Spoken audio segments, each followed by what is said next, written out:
देखिए आज अभी अपन स्टार्ट करने वाले हैं graph.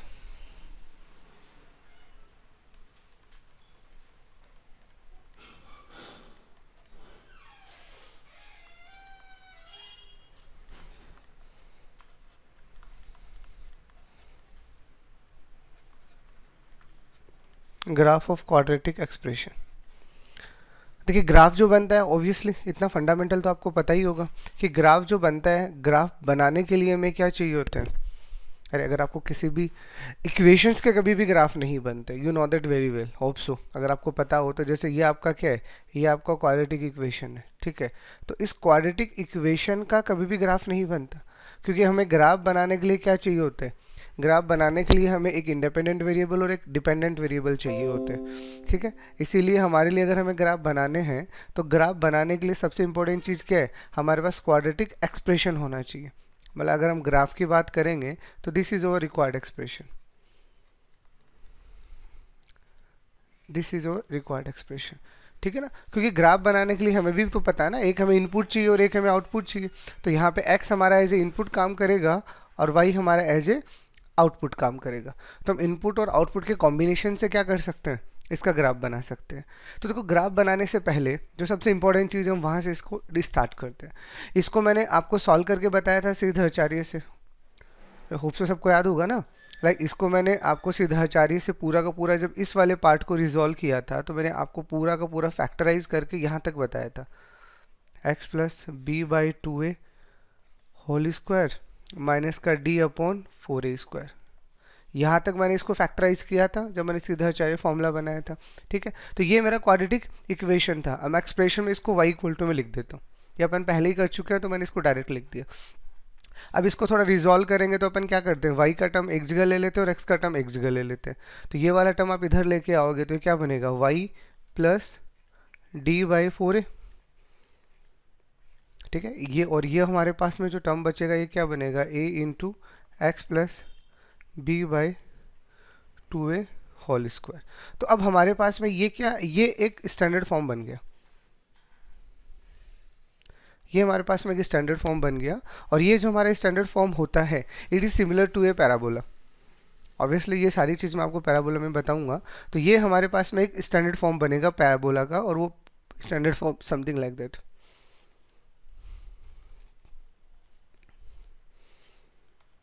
It is something like that. ये हमारे पास में एक स्टैंडर्ड फॉर्म होता है। ये हमारा क्या होता है, ये पैराबोला होता है, अपवर्ड्स और डाउनवर्ड पैराबोला। अब पैराबोला जब अपन पढ़ेंगे तो देखो पैराबोला का स्टैंडर्ड फॉर्म जो होता है वो ये होता है, Y square equal to 4ax या फिर x square equal to 4ay। ये हमारे पास में स्टैंडर्ड पैराबोलाज होते हैं। उस स्टैंडर्ड पैराबोला में जब हम इसकी बात करते हैं, ठीक है, तो ये Y square equal to 4ax वाला जो पैराबोला होता है ये हमारा होता है ऐसा, ठीक है। और ये x square equal to 4ay वाला हमारा पैराबोला होता है ऐसा। इनका शेप होता है ये पैराबोला का, ठीक है। तो ये हमारे क्या है, ये स्टैंडर्ड पैराबोला होते हैं। अब इस स्टैंडर्ड पैराबोला को हमने क्या कर दिया है, थोड़ा सा शिफ्ट कर दिया है। तो this is what, this is shifted parabola, ठीक है। ये सारी चीज़ें अपन पैराबोला के अंदर और डिटेल से डिस्कस करेंगे, बट अभी मैं इस आइडिया दे रहा हूँ। तो ये जो ग्राफ बनेगा, ये इसको आप गौर से देखो, इसमें वाई स्क्वायर आ रहा है या एक्स स्क्वायर आ रहा है। मतलब ऑब्वियसली आपने इस इक्वेशन को देखा, पैराबोलिक इक्वेशन को, तो इस इक्वेशन में देखो एक्स और वाई में से स्क्वायर एक पे ही होता है। अगर y पे स्क्वायर है तो x इंडिविजुअल आ गया, और x पे स्क्वायर है तो y इंडिविजुअल आ गया। तो अब यहाँ से आप ये देखो कि ये जो हमारा एक्सप्रेशन बन रहा है इसमें स्क्वायर किस पे है, तो देखो x के ऊपर स्क्वायर है। तो अगर x के ऊपर स्क्वायर है इसका मतलब ये जो भी ग्राफ बनने वाला है वो इस प्रॉपर्टी को फॉलो करेगा। और इस प्रॉपर्टी को फॉलो करने का मतलब ग्राफ जो बनेगा हमेशा ऐसा बनेगा, क्वाड्रेटिक का ग्राफ ऐसा कभी नहीं बनता। क्योंकि हम क्वाड्रेटिक में जिस वेरिएबल को लेते हैं ना as a expression, as a independent variable, वही हमारे लिए, sorry as a dependent variable, वही हमारे लिए सारा रोल प्ले करता है। तो यानी इसको जब हम सॉल्व करेंगे तो ये हमारा क्या बनेगा, पहले तो इन दोनों को कंपेयर करो। तो जब आप इन दोनों को कंपेयर करोगे तो सबसे पहले आपको क्या मिलेगा, सबसे पहले जब हम पैराबोला बनाते हैं, देखो समझाने के लिए मैं थोड़ा सा प्लॉट कर देता हूँ। यहाँ पे ये तो हमें समझ में आ गया कि जो भी पैराबोला बनेगा वो अपवर्ड्स बनेगा या डाउनवर्ड बनेगा, लेफ्ट और राइट नहीं बनेगा। मतलब यहाँ से जब आप पैराबोला का देख रहे हो ना तो ये पैराबोला किधर जा रहा है, ये राइट में जा रहा है, ठीक है। या फिर हो सकता है यही पैराबोला लेफ्ट में चला जाए, it is something like that. तो ये लेफ्ट और राइट वाले पैराबोला क्वाड्रेटिक में कभी नहीं बनते। यहाँ पे हमेशा एक्स स्क्वायर आएगा, और एक्स स्क्वायर आएगा तो ये वाला पैटर्न फॉलो होगा। तो ये अभी अपवर्ड्स है, हो सकता है यही पैराबोला क्या बन जाए, यही पैराबोला डाउनवर्ड्स बन जाए। तो इन दो के ही कॉम्बिनेशन आपको मिलने वाले हैं। फिलहाल मैंने जब इसको प्लॉट किया है इस वाली एक्सप्रेशन को, तो आप इसको गौर से देखना, ये वाला पॉइंट क्या है, अरे ये वाला पॉइंट तो ओरिजिन होता है ना हमेशा, आइडिया है इस चीज़ का। तो जब ये ओरिजिन होता है तो देखो इसको गौर से देखो आप, मैं इसको ऐसे लिख सकता हूँ x माइनस जीरो का square plus 4a time of sorry equal to 4a time of y minus zero. बताओ ऐसा लिख सकता हूँ? तो ये तो मेरे पास एक नंबर है, अरे ये तो मेरे पास एक नंबर है, इसको तो एक बार हटा दीजिए। तो सबसे इंपॉर्टेंट चीज़ क्या है, x माइनस जीरो, देखो इसको कंपेयर करो, x माइनस का जीरो यहाँ पे आ रहा है और यहाँ पे भी y माइनस का जीरो आ रहा है। तो देखो यहाँ पे स्क्वायर दिख रहा है, तो ये स्क्वायर यहाँ पे दिखा आपको। तो इसका मतलब ये वाला जो पैराबोला है, इसका जो वर्टेक्स है, ये जो पॉइंट होता है ना, इसको वर्टेक्स बोलते हैं पैराबोला का, वो क्या है, वो खुद ओरिजिन होते हैं। ठीक है, क्योंकि यहाँ पे जो पॉइंट आ रहे हैं वो क्या आ रहे हैं, जीरो जीरो आ रहे हैं। लेकिन अगर हम यहाँ की बात करते हैं तो यहाँ पे अब मेरे पास में ये जो पॉइंट है ये क्या है, ये H1 K1 है।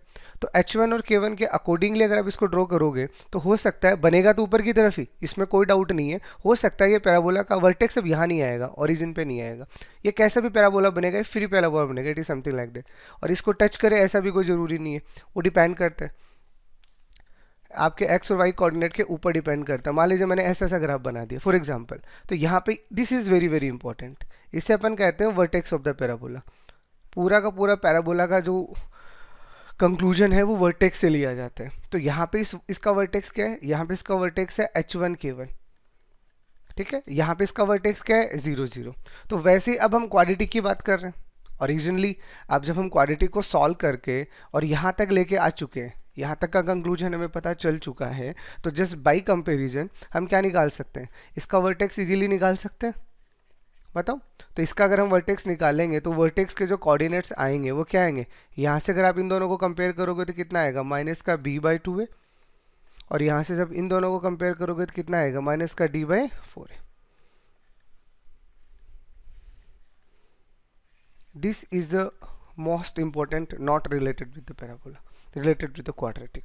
ठीक है, सबसे पहले अभी आपको अच्छे से याद रख लेना है, क्योंकि देखो नॉर्मली क्या होता है, इस रिजल्ट को डायरेक्ट लिखना सही नहीं होता। अगर मैं डायरेक्ट लिख देता तो आप बोलते कहाँ से आते, तो ये यहाँ तक का कैलकुलेशन मैं आपको पहले ही करवा चुका था फर्स्ट क्लास में। अब इसको मैंने थोड़ा सिंप्लीफाई करके ऐसे लिख दिया, और ये थोड़ा सा मैंने भी आपको पैराबोला का इंट्रोडक्शन दिया है। बाकी डिटेल से अपन पूरा कॉनिक सेक्शन पढ़ेंगे, वहाँ आपको पूरा डिटेल से सारे पैराबोला पढ़ाए जाएंगे। 12 टाइप के पैराबोला होते हैं, वहाँ पे हम सारे पढ़ेंगे। यहाँ पे एक स्पेसिफिकली टाइप यूज़ हो रहा है जो मैंने आपको ये लिख दिया। फिलहाल हमारे काम का जो भी पैराबोला है वो ये है, ये इसका स्टैंडर्ड इक्वेशन होता है। इस स्टैंडर्ड इक्वेशन से जब हमने कंपेयर किया तो कंपैरिजन से हमें समझ में आ गया कि H1 का काम ये कर रहा है और K1 का काम ये कर रहा है। ये माइनस में है तो आपको यहाँ से इसके इक्वल टू में माइनस लगाना पड़ेगा। तो this is your first important note जो आपको याद रखना है।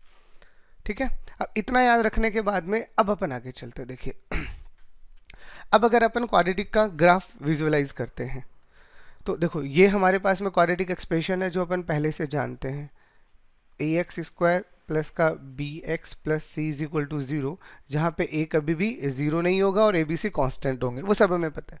तो अब इतना में समझ में आ गया कि जो भी ग्राफ बनेगा वो क्या बनेगा, अपवर्ड या डाउनवर्ड पैराबोला बनेगा। बस दो ही पॉसिबिलिटी है, तीसरी पॉसिबिलिटी कभी नहीं होती।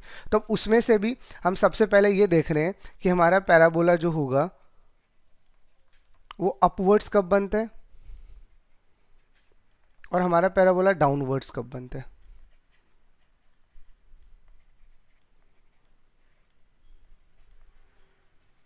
ठीक है, तो अगर हमारा पैराबोला अपवर्ड्स बन रहा है यानी ऊपर की तरफ खुल रहा है तो इसको आप अब आपको देखो क्या करना है। देखो अब यहाँ से ये चीज़ हमेशा ध्यान रखना, इस पूरी एक्सप्रेशन में ये जो ए बी सी के साइन है इसको आप हटा देना, सॉरी एक्सप्रेशन। ठीक है, ये पूरी की पूरी एक्सप्रेशन में ए बी सी का साइन आप चेंज नहीं कर सकते, ये जैसा है आपको वैसा ही रखना पड़ेगा, क्योंकि ये इक्वेशन नहीं है, ये एक्सप्रेशन है। तो यहाँ पे अब आपको क्या देखना है, ए का साइन देखना है सबसे इंपॉर्टेंट। तो अगर ए का साइन या तो आपका क्या होगा, पॉजिटिव होगा, या आपका ए का साइन क्या होगा, नेगेटिव होगा। दो ही पॉसिबिलिटीज़ यहाँ से ए का निकल के आएगा। तो ए का साइन अगर आपका पॉजिटिव है, इसका मतलब जो भी आपका पैराबोला बनेगा वो हमेशा अपवर्ड्स बनेगा, ऐसा पैराबोला बनेगा, ये फिक्स है।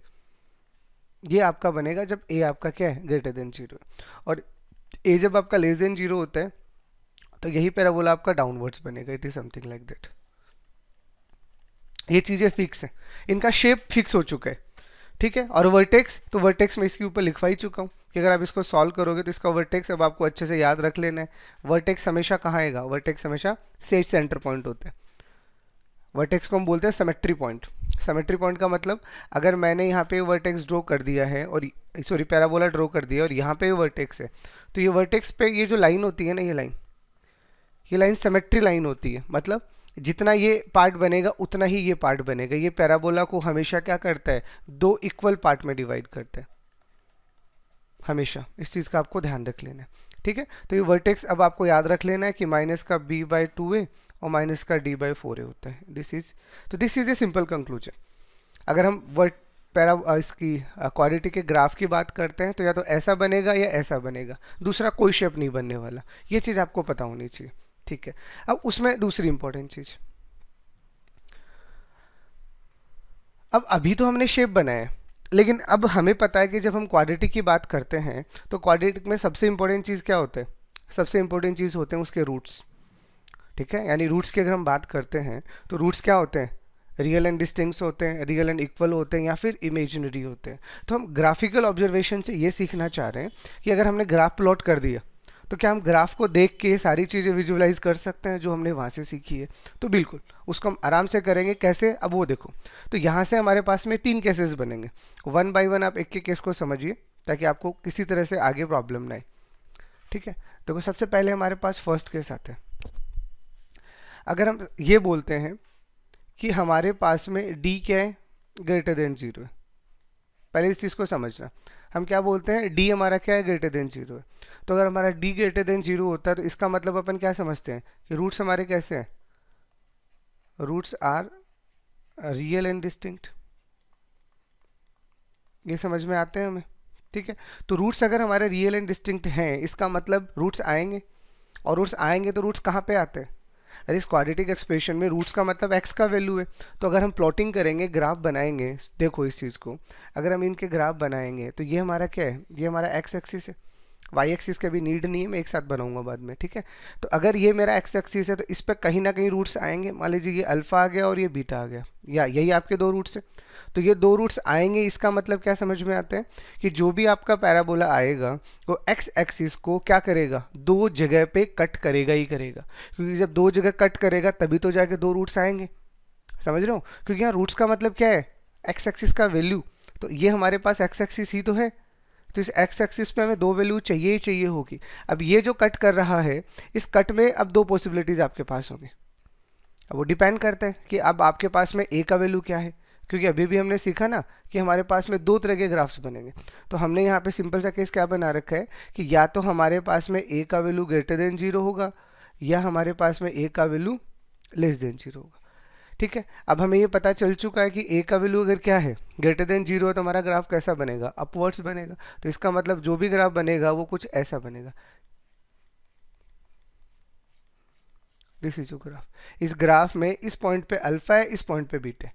तो इस ग्राफ का मतलब ही यही है। इस ग्राफ के ऑब्जर्वेशन से अब आपको क्लियर कट पता चल जाना चाहिए, अगर मैं ऐसा ग्राफ बना रहा हूँ तो मैं क्या बोलना चाह रहा हूँ कि मेरा a का वैल्यू पॉजिटिव है और मेरा d का वैल्यू क्या है, ग्रेटर देन 0 है, जिसका मतलब क्या है, मेरे रूट्स रियल एंड डिस्टिंक्ट है। और यही ग्राफ अगर ऐसा बन रहा है, हम a लेस देन 0 का मतलब क्या है कि हमारा ग्राफ क्या बनेगा, डाउनवर्ड्स बनेगा।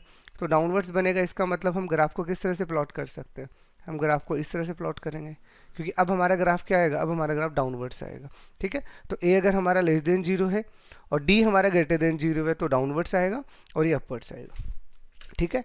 तो यहाँ से हमने क्या सीखा कि d अगर हमारा ग्रेटर देन 0 है तो इसका मतलब हम क्या समझते हैं कि रूट्स रियल एंड डिस्टिंक्ट है, मतलब 2 रूट्स आएंगे और वो अलग अलग आएंगे। और रूट्स आएंगे मतलब x एक्सिस पे 2 अलग अलग वैल्यूज आएंगी, जिन वैल्यूज को अभी अपन ने क्या जम्पशन कर रखा है, अल्फा एंड बीटा। अब उसमें अगर आपका a का वैल्यू ग्रेटर देन 0 आता है तो पैराबोला अपवर्ड्स आएगा, और a का वैल्यू लेस देन 0 आता है तो पैराबोला डाउनवर्ड्स आएगा, ठीक है। इसी में आपके पास आता है दूसरा केस, ठीक है। दूसरा केस क्या है, हमने पढ़ लिया d इज इक्वल टू 0। अगर हमारे पास में d इक्वल टू 0 आता है तो हम इसको क्या समझते हैं, roots are real and equal. यही होता है इसका मतलब, यानी रूट्स हमारे क्या हैं, रियल भी हैं और इक्वल भी हैं। तो इक्वल आने का मतलब अब हम क्या समझ रहे हैं, अरे अगर हम इक्वल वर्ड यूज़ कर रहे हैं इसका मतलब अब क्या हो गया, ये जो अल्फ़ा और बीटा 2 पॉइंट आ रहे थे अब ये क्या है, अब ये एक ही पॉइंट है। ठीक है, तो यानी यहाँ पे अगर मैं इस ग्राफ को प्लॉट करूँगा, अगेन बोथ द पॉसिबिलिटीज़, अगर यहाँ पे प्लॉट करता हूँ तो इसका मतलब अब मेरे पास पॉसिबिलिटीज़ कैसी आएंगी कि यहाँ पे हमारे पास एक पॉइंट आ रहा है और ये पॉइंट ही अल्फ़ा और ये पॉइंट ही बीटा है। समझ रहे हो क्यों, क्योंकि दोनों बराबर है। अब दोनों ऐसे अगर मैं यहाँ पे प्लॉट करूँगा तो ये एक ही पॉइंट आना है, यही क्या है अल्फ़ा और यही बीटा है, तो रूट्स हमारे क्या है इक्वल आ रहे हैं। तो यहाँ पे हमारा ये जो ग्राफ बनेगा ये बनेगा ऐसा, ठीक है, और यहाँ पे जो ग्राफ बनेगा ये बनेगा हमारा ऐसा। बस condition you know that very well, इसके लिए ए हमारा क्या होना चाहिए ग्रेटर देन 0 और इसके लिए हमारा ए क्या होना चाहिए लेस देन 0। ठीक है, तो अगर हमारा ग्राफ क्या कर रहा है, देखो बहुत ही सिंपल से ऑब्जर्वेशन है, हमारा ग्राफ अगर एक्स एक्सिस को कट कर रहा है, अभी अपवर्ड डाउनवर्ड की बात ही नहीं है, वो तो चलो एक ही वैल्यू को देख के हम डिसाइड कर लेंगे। अभी हमारे लिए इंपॉर्टेंट ये है कि हमारा ग्राफ जो है वो एक्स एक्सिस के साथ में एक ऐसा रिलेशनशिप बना रहा है। अगर वो एक्स एक्सिस को दो जगह पे कट कर रहा है अलग अलग, तो कट करने का मतलब क्या हो गया दो पॉइंट, और कट करा इसका मतलब रियल पॉइंट, इसका मतलब दो वैल्यू अलग अलग आएंगी। लेकिन यही अगर हमारा ग्राफ क्या कर रहा है एक्स एक्सिस को टच कर रहा है, तो टच कहाँ करेगा, टच तो एक ही पॉइंट पे होता है ना। अरे ग्राफ अगर टच कर रहा है तो आप सोच के देखिए ना, यहाँ एक ही पॉइंट आने वाला है, दो पॉइंट बन ही नहीं सकते क्योंकि हमेशा टच पॉइंट एक ही होता है। तो अगर ये एक ही पॉइंट है इसका मतलब हम ये थोड़ी बोलेंगे एक रूट है, अरे क्वाड्रेटिक के तो हमेशा दो रूट होते हैं ना। तो अगर ये एक ही जगह पे टच कर रहा है इसका मतलब क्या है कि रूट तो एक आया है लेकिन वही रिपीट हो रहा है, इसका मतलब अल्फा और बीटा का वैल्यू दोनों क्या होने वाला है सेम होने वाला है। ठीक है, और ऐसे ही हमारे पास में थर्ड केस, थर्ड हमने क्या पढ़ा है डी लेस देन 0। तो डी लेस देन 0 का मतलब क्या होता है roots are imaginary and distinct.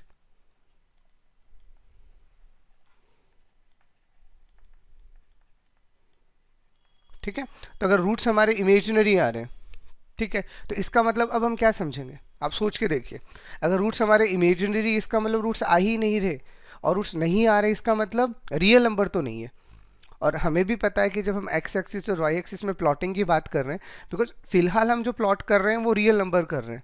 ठीक है, आगे जाके अपन कॉम्प्लेक्स नंबर की प्लॉटिंग भी सीखेंगे, बट वो सिर्फ कॉम्प्लेक्स के लिए होगा।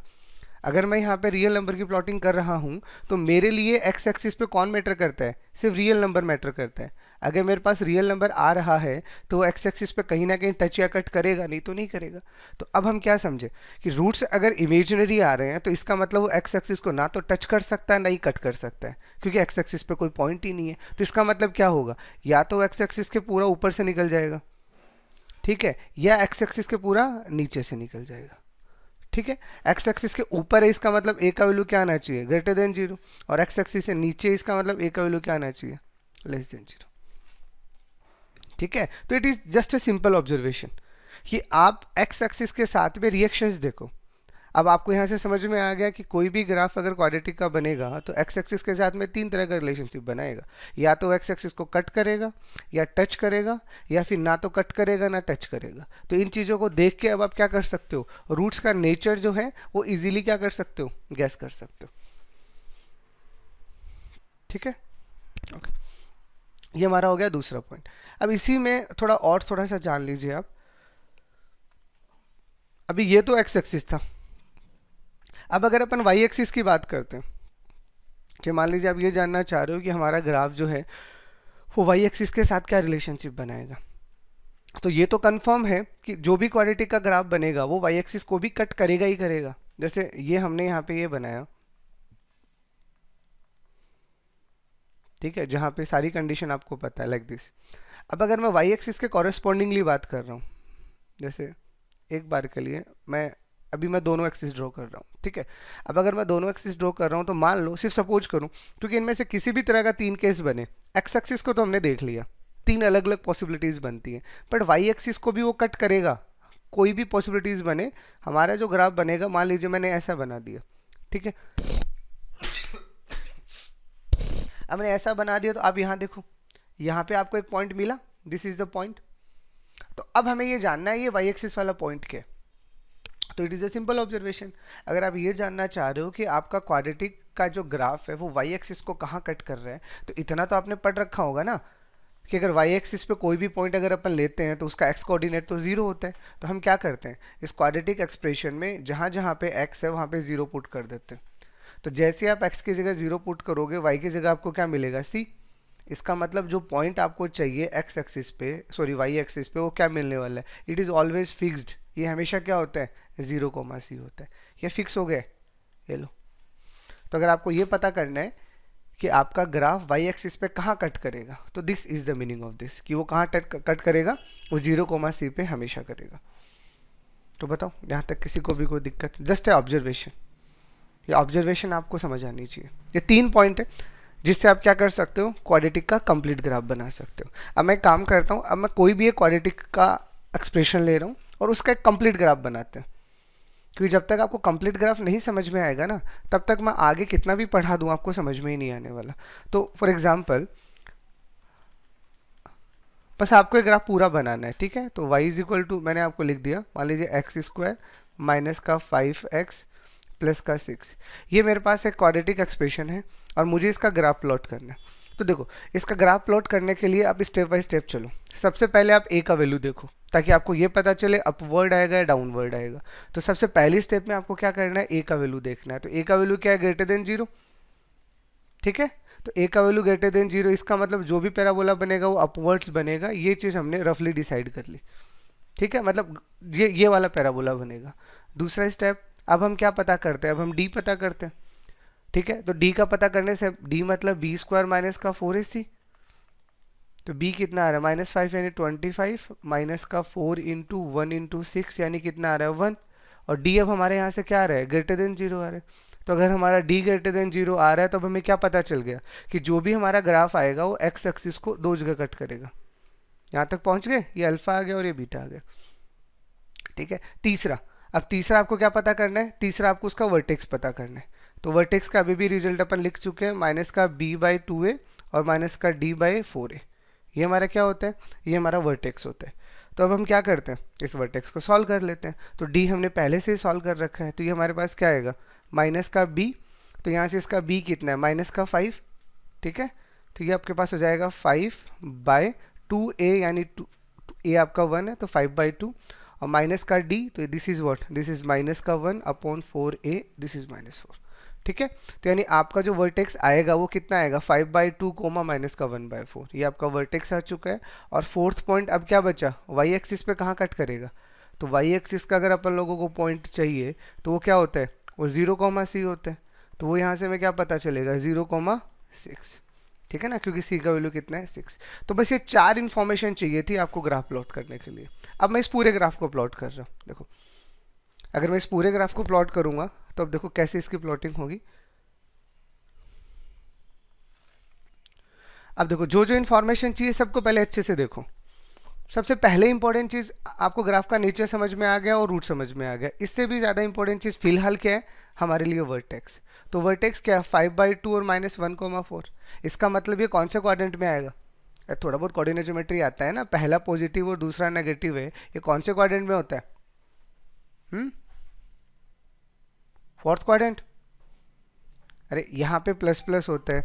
अब आपको ये तो पता होना चाहिए ना सारी चीज़ें, कि जो भी हमारा क्वाड्रेंट होता है उसमें किस क्वाड्रेंट में क्या साइन होता है, सबको पता है नहीं। तो प्लस माइनस का मतलब कौन सा क्वाड्रेंट हुआ, अरे एक्स पॉजिटिव है वाई नेगेटिव है, तो ये आपका फोर्थ क्वाड्रेंट हो गया।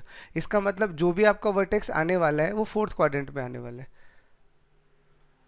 देखो यहाँ पे आएगा आपका वर्टेक्स, यहाँ पे वर्टेक्स आएगा, और अगर आप रूट्स निकालना चाहो तो ठीक है आप रूट्स भी निकाल लो, थोड़ा और एग्जैक्ट ग्राफ बन जाएगा। तो इसको अगर आप फैक्टराइज करते हो यहाँ से तो ये क्या आएगा, x माइनस का 2 और x माइनस का 3, यही आएगा। तो यानी यहाँ से जो अल्फा और बीटा का वैल्यू है वो भी आप निकाल सकते हो, कितना आ रहा है 2 और 3, ये लो। तो इसका मतलब अब जो अल्फा और बीटा आपको है वो भी आपको पता चल गए। मान लीजिए यहाँ पे आपका अल्फा है वो आपका 2 है और यहाँ पे बीटा है वो आपका 3 है। इसका मतलब अब आपका जो एग्जैक्ट ग्राफ बनेगा उसका शेप ऐसा बनेगा, देखो मैं बनाता हूँ।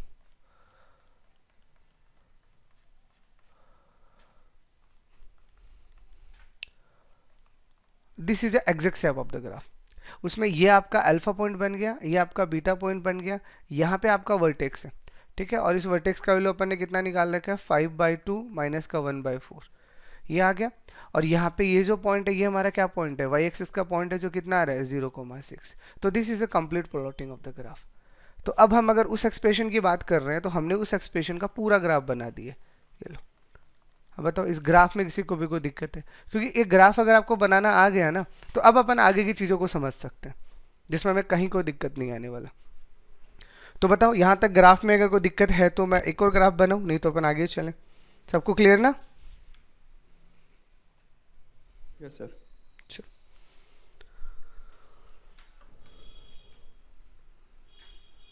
तो देखो अब ग्राफ बनाने के बाद में हमने काफ़ी कुछ ऑब्जर्व कर लिया। तो उसमें सबसे पहले जो टॉपिक आते हैं वन बाय वन एक के कोई स्टार्ट करते हैं। तो सबसे पहले अपन पढ़ रहे हैं मैक्सिमम एंड मिनिमम वैल्यू।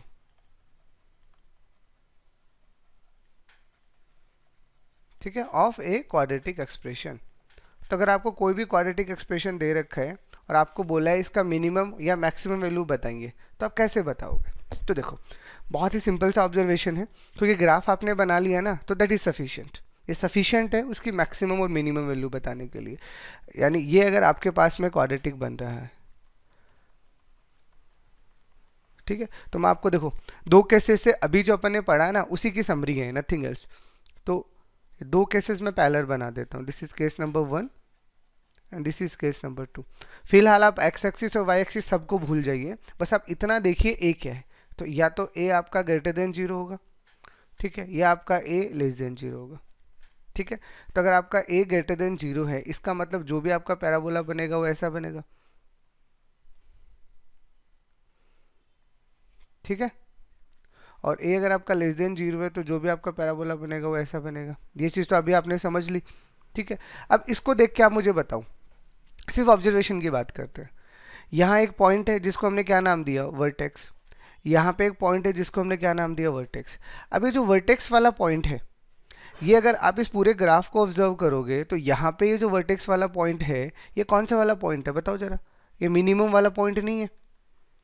अरे इस ग्राफ को जब आप ऑब्जर्व करने बैठे तो यहाँ पे सबसे कम वैल्यू आएगा और उसके बाद में जो भी वैल्यू वो क्या होता रहेगा, वो बढ़ता रहेगा।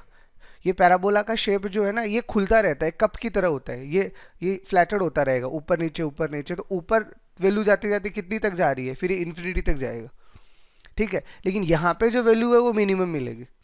ऐसे अगर आप इस वाले पॉइंट को अगर ऑब्जर्व कर रहे हो, ये अगेन वर्टेक्स है, तो यानी यहाँ पे ये जो पॉइंट है यहाँ पे वैल्यू क्या है, यहाँ पे वैल्यू मैक्सिमम है। और जितना नीचे जाओगे वैल्यू कम होती जाएगी। तो नीचे कौन है, नेगेटिव। तो नेगेटिव मतलब कहाँ तक जाओगे, माइनस इन्फिनिटी तक जाओगे।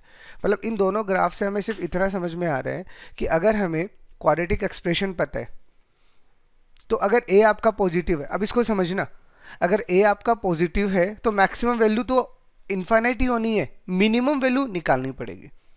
और ऐसे ही अगर आपका ए लेस देन 0 है तो आपका मैक्सिमम वैल्यू तो निकालना पड़ेगा, मिनिमम वैल्यू माइनस इन्फिनिटी होगी, वो फिक्स है, उसे कोई नहीं रोक सकता। अब कैसे निकलेगा, तो ये जो मिनिमम वैल्यू आएगी ये कैसे आएगी, अरे तो यही मिनिमम वैल्यू तो वर्टेक्स डिसाइड करेगा। अब आपको पता है ना वर्टेक्स का वैल्यू कितना होता है, माइनस का b/2a एंड माइनस का d/4a, यही होता है वर्टेक्स। और ऐसे यहाँ पे अगर आप वर्टेक्स लिखते हो तो सेम यहाँ पे आएगा, वर्टेक्स का वैल्यू थोड़ी ही बदलने वाला है। तो इसका मतलब जो भी आपकी वैल्यू मिनिमम या मैक्सिमम होगी वो y की ही तो होगी। तो अब यहाँ से आपके पास में दो तरह के क्वेश्चंस बनते हैं। एक तो ये कि मिनिमम वैल्यू क्या होगी पहली चीज, या मैक्सिमम वैल्यू क्या होगी। या दूसरा क्वेश्चन आपका ये बनेगा कि जो भी मिनिमम वैल्यू होती है वो x के किस पॉइंट पे आती है। अरे जो भी मिनिमम वैल्यू आई होगी वो किसी ना किसी x की वजह से ही तो आई होगी। आपने कुछ x रखा होगा जिसकी वजह से y आया होगा। ठीक है, तो अगर आपको ये पूछे कि मिनिमम वैल्यू क्या है तो वो मिनिमम वैल्यू आपकी क्या है, ये है माइनस का d/4a। और आपको बोलिए किस पॉइंट पे है, तो दिस इज द पॉइंट। ठीक है, तो यानी यहाँ से अपन क्या डिसाइड करेंगे, हम यहाँ से ये डिसाइड करेंगे कि जो भी अब हमारा मिनिमम वैल्यू आएगा, इसको ध्यान से सुनना, जो भी हमारा मिनिमम वैल्यू आएगा वो क्या आएगा, वो माइनस का d/4a आएगा, फिक्स है। और मैक्सिमम वैल्यू बताओ, तो मैक्सिमम वैल्यू तो आपको दिख ही रहा है ना, ऊपर क्या है, इन्फिनिटी है। That is your result. ठीक है, या फिर इसी को अपन शॉर्ट में क्या बोलते हैं, रेंज ना। तो यानी यहाँ से जो इसकी रेंज आ रही है वो कितनी आ रही है, तो मिनिमम आ रहा है माइनस का d/4a और मैक्सिमम आ रही है इन्फिनिटी। तो this is the range of the graph. ठीक है, मिनिमम और मैक्सिमम वैल्यू की बात कर रहा है तो ये आ गया। बट अगर आपसे यही पूछा है दूसरा, point of minima,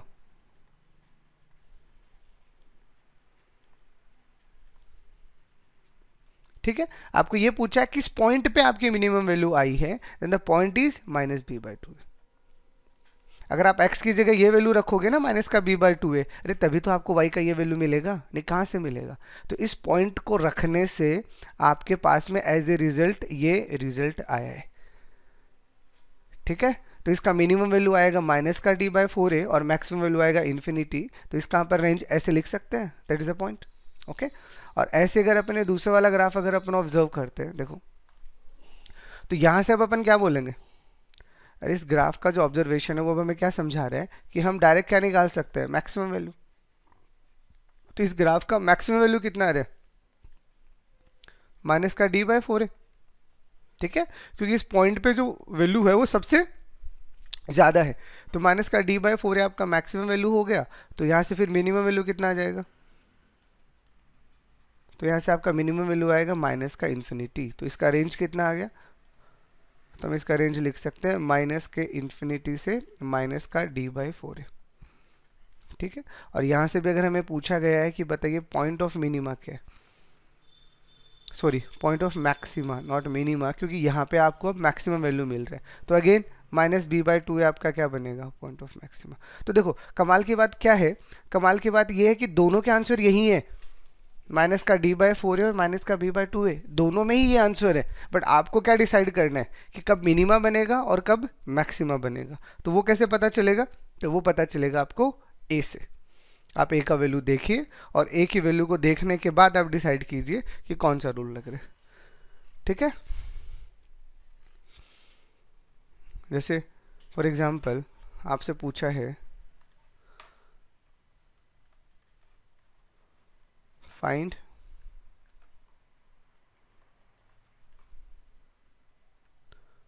minimum value of y is equal to x square plus का 5x प्लस का 1, जैसे ये आपको दे दिया। अब आपको बोला है कि ये जो भी आपका क्वाड्रेटिक एक्सप्रेशन है इसका मिनिमम वैल्यू बताओ। तो जब आपसे मिनिमम वैल्यू ही पूछे तो पहले तो आप देखिए कि इसका मिनिमम वैल्यू क्या डायरेक्ट बता सकते हो, अरे वो डिपेंड करता है ना ए पे क्या है। तो आपने इस एक्सप्रेशन को पहले तो लिखा और सीधा सीधा ऑब्जर्वेशन किया, क्या ऑब्जर्वेशन किया कि इसका ए क्या है। तो आपने ये देखा कि इसका a जो आ रहा है वो ग्रेटर देन जीरो आ रहा है। तो a अगर ग्रेटर देन जीरो आ रहा है इसका मतलब इसका जो रेंज आएगा वो कितना आएगा, वो माइनस का b बाई फोर ए से इन्फिनिटी आएगा। इसका मतलब इसने मिनिमम पूछी है तो निकालेंगे ये इसका मिनिमम, अगर मैक्सिमम पूछा होता तो हम डायरेक्ट क्या बता देते, इन्फिनिटी बता देते, क्योंकि उसको थोड़ी निकालना पड़ेगा। तो अब इसका जो मिनिमम वैल्यू आएगा उसके लिए हमें क्या चाहिए, माइनस का d चाहिए, माइनस का d बाई फोर है। तो हम सबसे पहले यहाँ से d निकाल लेते हैं। तो d कितना आएगा, बी स्क्वायर माइनस का फोर ए सी। तो कितना है 25 माइनस का फोर यानी 21। तो यानी इसका जो मिनिमम वैल्यू आएगा वो मिनिमम वैल्यू कितना आ जाएगा, तो इसका मिनिमम वैल्यू आपके पास आएगा माइनस का d अपॉन फोर ए, तो यानी माइनस का 21 बाई फोर, ये इसका मिनिमम वैल्यू आ गया। और अगर आपसे पॉइंट पूछा है किस पॉइंट पे है तो वो भी निकाल लो। तो अगर हमें पॉइंट ऑफ मिनिमा के लिए उसने बोला है तो पॉइंट ऑफ मिनिमा तो हमें पता है कितना होता है, माइनस का b बाई टू है। तो माइनस b कितना है इसका 5, 2a कितना है 1, तो पॉइंट कितना है माइनस का 5 बाई टू। यानी हमें क्या समझ में आया कि अगर हम x की जगह माइनस का 5 बाई टू यहाँ रखेंगे ना यहाँ पे, तो y कितना आएगा, y माइनस का 21 बाई फोर आएगा। तो that is your direct result. तो बताओ अब मिनिमम और मैक्सिमम वैल्यू निकालने में किसी तरह का कोई भी कंफ्यूजन हो तो पहले यहाँ तक बताऊं, फिर अब अपन आगे चलेंगे, ठीक है ना। क्योंकि देखो ग्राफ का ऑब्जर्वेशन धीरे धीरे करना पड़ेगा, एक एक चीज़ को हमें समझते हुए चलना पड़ेगा, नहीं तो क्वाड्रेटिक में ये वाला जो पार्ट होता है ना ये बच्चों को एकदम से समझ नहीं आता। अगर आप एक एक चीज़ को समझते हुए चल रहे हो ना तो फिर आपको कहीं दिक्कत नहीं आएगी। चलो अब आते हैं नेक्स्ट पे।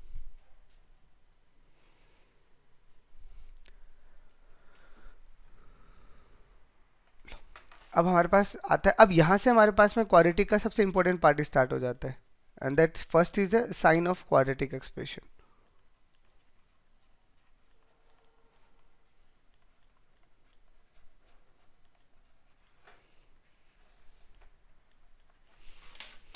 ये साइन ऑफ क्वाड्रेटिक एक्सप्रेशन के क्वेश्चन जो होते हैं वो इतने ऑब्जर्वेशन वाले बनते हैं कि बच्चे एकदम से पकड़ नहीं पाते इस पार्ट को, तो वो पहले अपन लोगों को अच्छे से समझने।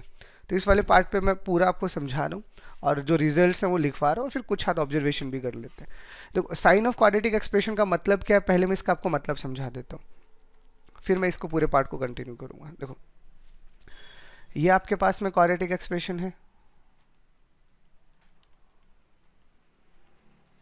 ठीक है, जहाँ पे सारी की सारी चीज़ें आपको पता है।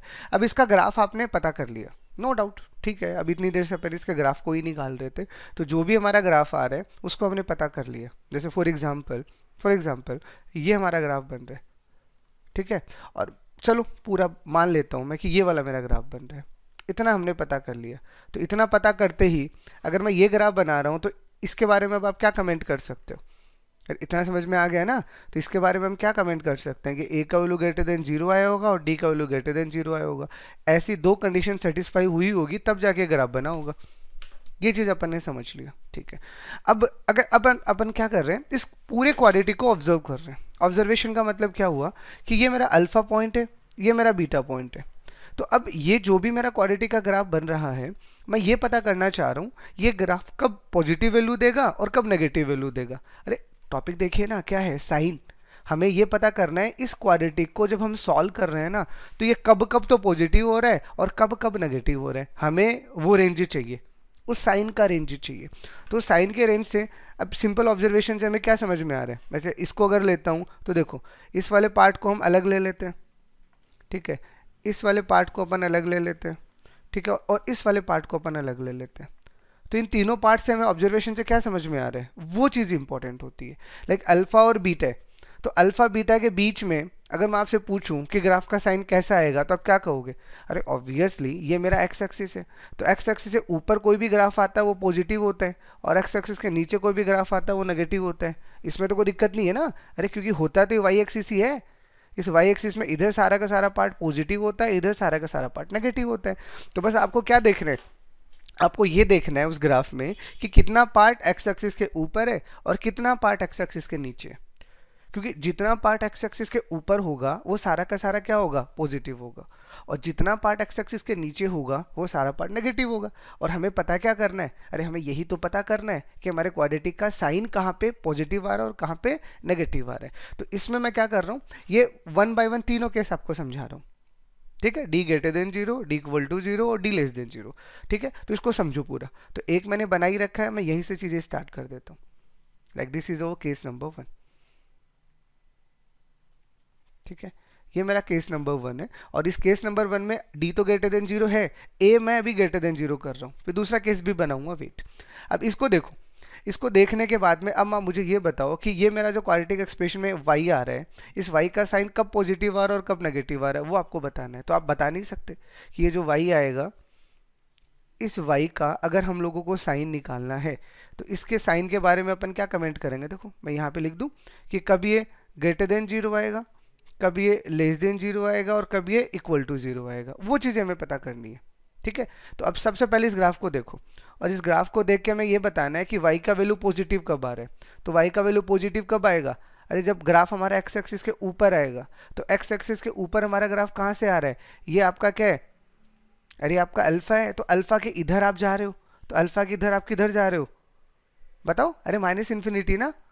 अरे इधर आप जैसे जैसे एक्स एक्सिस पे वैल्यू इधर देते रहोगे वैसे वैसे आपका ग्राफ इधर जाता रहेगा, तो इधर कौन मिलेगा आपको, माइनस इन्फिनिटी। तो यानी ये जो रिजल्ट आएगा ये क्या आ रहा है, माइनस इन्फिनिटी से अल्फा, पहला। तो दूसरा, अब और पॉजिटिव कब आएगा, जब आप इधर जाओगे, अरे जब आपका ग्राफ इधर मूव करेगा। तो इधर मूव कब करेगा, बीटा से प्लस इन्फिनिटी की तरफ। तो इसका मतलब यही चीज़ अपन क्या बोल रहे हैं कि बीटा से इन्फिनिटी की तरफ। तो मतलब माइनस इन्फिनिटी से अल्फा और बीटा से इन्फिनिटी, इन दोनों के बीच में, मतलब इन दोनों की वजह से हमारा जो भी रिजल्ट आएगा वो y का पॉजिटिव आएगा। तो y ग्रेटर देन 0 आएगा इसके अंदर, पहली चीज। अब y मेरा लेस देन 0 कब आएगा, तो इस y को ही देखो क्या होता है, इस y को ही अपन मैथमेटिकली क्या बोल सकते हैं, fx भी बोल सकते हैं। तो आप इसे फंक्शन की फॉर्म में लिख लो, ठीक है ना, क्योंकि फंक्शन की फॉर्म में लिखना ज़्यादा यहाँ पे कन्वीनियंट होगा आपके लिए। तो एफ एक्स बोल दीजिए, वाई बोल दीजिए। अब यही एफ एक्स का वैल्यू लेस देन 0 कब आ रहा है, तो आपको साफ साफ दिख रहा है कि ये जो अल्फा और बीटा के बीच में अगर आप कोई भी वैल्यू देते हो, ठीक है, तो उस कंडीशन में आपका ग्राफ क्या है, नेगेटिव दे रहा है। अरे बस आप साइन का मतलब होप्स आपको समझ आ गया होगा यार, सीधा सा फंडा क्या है, एक्स एक्सिस के ऊपर वाला ग्राफ हमेशा पॉजिटिव होता है और एक्स एक्सिस के नीचे वाला ग्राफ हमेशा नेगेटिव होता है। तो आपको वो रेंज देखना है कि ऊपर कब और नीचे कब है। और इक्वल टू जीरो कहाँ आएगा, और इक्वल टू जीरो तो अल्फा और बीटा पे ही आएगा ना, इंडिविजुअल पॉइंट, क्योंकि ये तो इसके रूट है। तो रूट पे तो क्वाड्रेटिक एक्सप्रेशन जीरो बन जाते हैं। तो जीरो कब आएगा, जब अल्फा बीटा आएगा। लेस देन जीरो कब आएगा, बिटवीन द रूट्स आएगा। ग्रेटर देन जीरो कब आएगा, आउटसाइड द रूट आएगा। क्लियर सबके लिए। और यही अगर मैं आपको दूसरा वाला ग्राफ यहां बना देता हूं इसी का, ठीक है,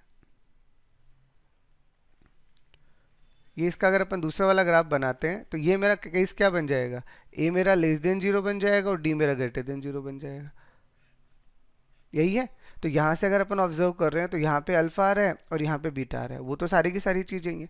तो अब यहाँ से मैं आपको फिर से पूछ रहा हूँ कि बताइए अब मेरा एफ एक्स का जो भी साइन आएगा वो कैसा आएगा। तो फिर से greater than zero, less than zero, equal to zero. तो अब अगर मैं आपसे पूछूं कि मेरा जो ग्राफ है वो पॉजिटिव कब है, तो पॉजिटिव कब है, देखो ये वाला पार्ट ही तो मेरा पॉजिटिव आएगा क्योंकि इतना पार्ट मेरा एक्स एक्सिस के ऊपर है। इसका मतलब पॉजिटिव कब आएगा, अल्फा बीटा के बिटवीन में। तो अल्फा और बीटा के बीच में अगर आप कोई भी वैल्यू देते हो तो आपका ग्राफ क्या आ रहा है, पॉजिटिव आ रहा है। और नेगेटिव कहाँ है, तो देखो नेगेटिव अब नीचे देखो, ये नीचे वाला पार्ट है। तो इस नीचे वाले पार्ट से क्या ऑब्जर्व कर रहे हैं, या तो इधर जाओ या फिर इधर जाओ। तो माइनस इन्फिनिटी से अल्फा पे ये नेगेटिव आ रहा है और बीटा से प्लस इन्फिनिटी पे भी ये नेगेटिव आ रहा है। तो इसका मतलब हम इसको कैसे बोलेंगे कि माइनस इन्फिनिटी से अल्फा और बीटा से इन्फिनिटी, इनके बीच में हमारा ग्राफ कैसा साइन दे रहा है, नेगेटिव। और जीरो, तो जीरो तो रूट पे देगा ही देगा, तो ये हमारे रूट से आ गए। तो बोलो यहाँ तक किसी को भी कोई डाउट, पूरा ट्रैक कर रहे हैं अपन लोग। हम हर एक साइन को जब तक ऑब्जर्वेशन में नहीं लेके आएंगे ना तब तक क्वेश्चन समझ ही नहीं आना।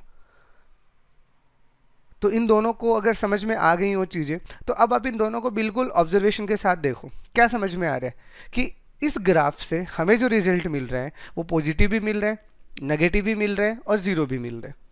ठीक है, तीनों ही कंडीशन यहाँ पे एग्रीड है क्योंकि हमारा ग्राफ कैसा दे रहा है, रूट्स रियल एंड डिस्टिंक्ट दे रहा है। तो रियल एंड डिस्टिंक्ट अगर हमें दे रहा है तो अब हम एक काम करें, इन दोनों के दो ग्राफ ना बना के एक ही बना दे, क्योंकि ये तो हमारे पास में कॉमन कंडीशन दोनों की है।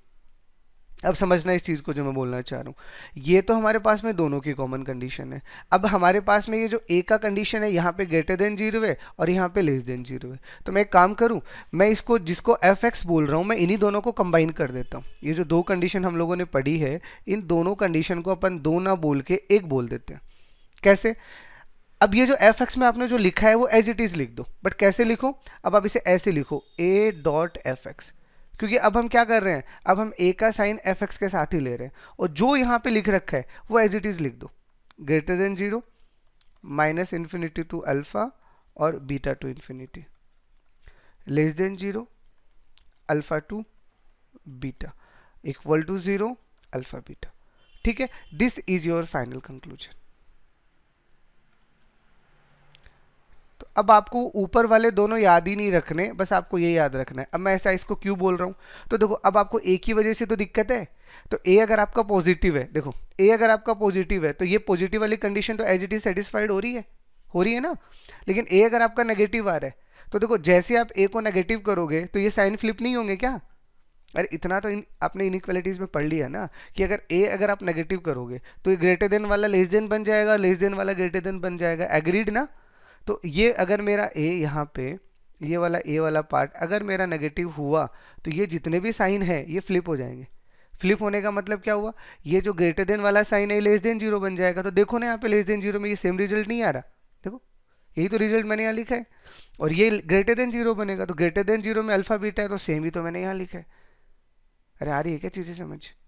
जो इंपॉर्टेंट चीज़ है वो हमने पहले दोनों को इंडिविजुअल देख लिया, इंडिविजुअल देखने के बाद में हमने इन दोनों को ऑब्जर्व किया।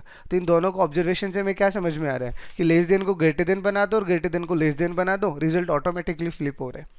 तो जब रिजल्ट ऑटोमेटिकली फ्लिप हो रहा है तो हम दो को याद क्यों करें, हम एफ एक्स के साथ में ए ही को ले लेते हैं ना। तो ए डॉट एफ एक्स अब आपको याद रखना है कि जो भी आपका ए डॉट एफ एक्स होता है वो ग्रेटर देन जीरो कब होता है, लेस देन जीरो कब होता है और इक्वल टू जीरो कब होता है। अब यहां से मेरे को बताओ कहीं किसी को दिक्कत समझ में आ गई चीजें। चलो दूसरा,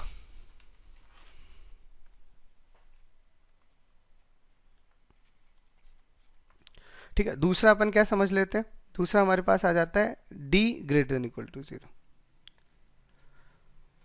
या ग्रेटर देन तो हो चुका ना, इक्वल टू 0 ले लेते हैं। देन तो जब आपका d इक्वल टू 0 होगा तब आप क्या बोलोगे, ठीक है। तो अगेन हमारे पास तो a के दो केसेस हैं, तो एक केस में a का यहाँ बना लेता हूँ इन दोनों का साथ में, ठीक है, और एक केस में यहाँ बना लेता हूँ इन दोनों का साथ में। अब देखो, तो सबसे पहले अपन इसकी बात करते हैं। ये मेरा एक्स एक्सिस है, अगर ये आया होगा तो मेरा ग्राफ कैसा बना होगा, ऐसा बना होगा ना, टच करता हुआ। और ये आया होगा तो मेरा ग्राफ कैसा बना होगा, मेरा ग्राफ ऐसा बना होगा, टच करता हुआ। क्योंकि ग्राफ का पहले इसीलिए आपको ग्राफ समझाया गया है ताकि आपको दिक्कत ना आए। अब आप इस पॉइंट को देखो, अरे अल्फा और बीटा यहाँ तो दोनों बराबर ही है ना, और यहाँ पे भी अल्फा और बीटा दोनों बराबर ही है। तो अब मैं आपसे इसका साइन पूछ रहा हूँ कि अब आप मुझे ये बताओ कि ये जो मेरा एफ एक्स है, इस वाले एफ एक्स में मेरा साइन ग्रेटर देन 0 या लेस देन 0 कब आएगा।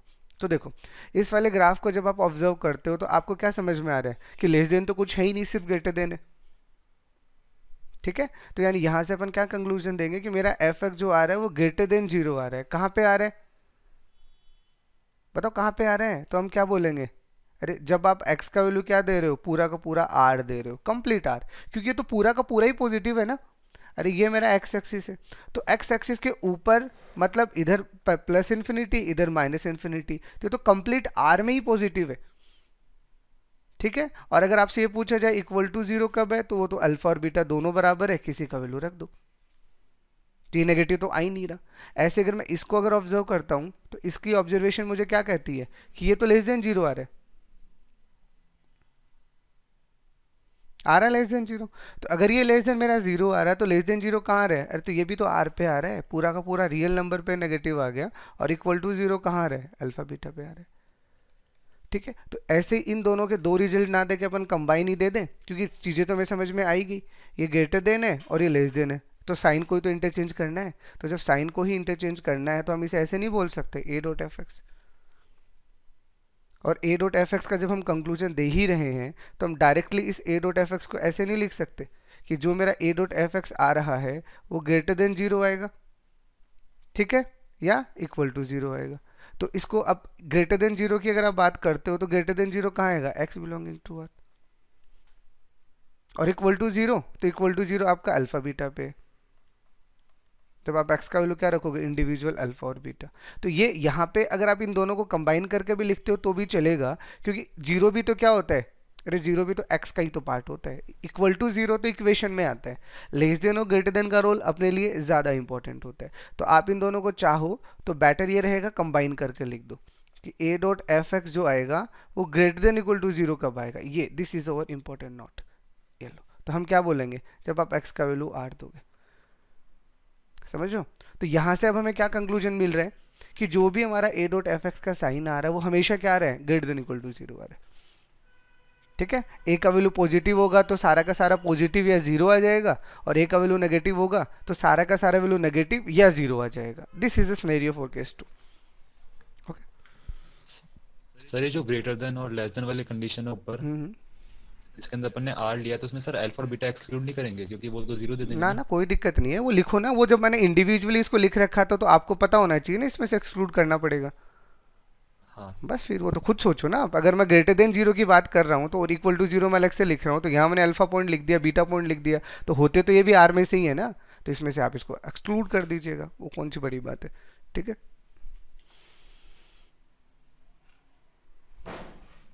वो छोटा मोटा ऑब्जर्वेशन तो मेरा यही होता है, इतना तो आपको समझ में आ ही रहा होगा। एंड केस 3, तो केस 3 हमारे पास क्या है, केस 3 हमारे पास है कि डी हमारा क्या आ रहा है, लेस देन 0 आ रहा है। तो अगर हम d लेस देन 0 की बात करते हैं तो अगेन यहाँ पे दोनों के दोनों हमारे पास सिनेरियो बनेंगे कि या तो आपका a क्या आएगा, ग्रेटर देन 0 आएगा तो d लेस देन 0 आएगा, या हमारे पास क्या बनेगा कि a अगर आपके पास लेस देन 0 आएगा तो d लेस देन 0 आएगा। ये हमारे पास दो सिनेरियो।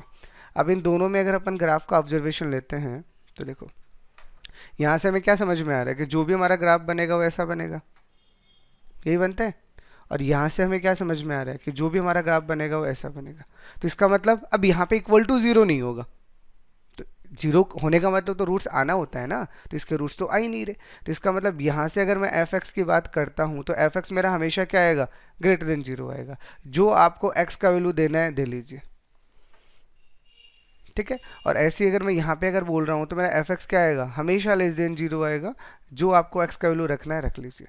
यही आ रहा है, क्योंकि यहाँ इक्वल टू जीरो तो आएगा ही नहीं, वो तो ऊपर आ चुका है ना।